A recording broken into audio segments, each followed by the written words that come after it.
Yue, hakuna kitu ambacho kinatuumiza sisi gema, au sio?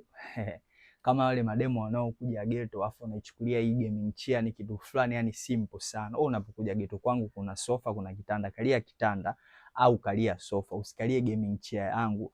Yaani unajua hiki kitu watu wanakichukulia kama kiti fulani hivi simple sana. Kuna mtu alikifananisha hiki na kiti cha ofisini, nikamwambia unaona iko kiti cha bei ndogo kabisa kinauzwa 400,000. Kiti cha ofisini kikali kabisa ni 300,000 mpaka 250,000.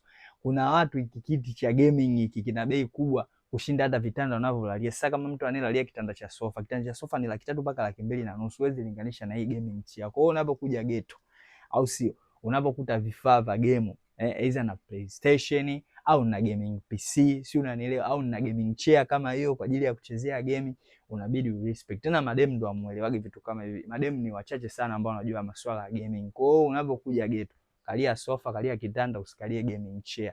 Hii gaming chair ni bei mbaya sana.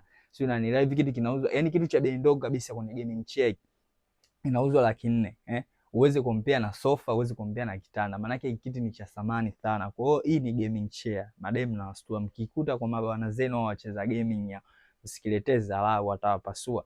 Kuna watu wanapenda gaming kushinda hata mapenzi. Kwa hiyo madem, kweni makini. Hii ni gaming chair, sio kiti cha ofisini, na usikichukulie baridi hata siku moja. Oa, hivyo tu yani.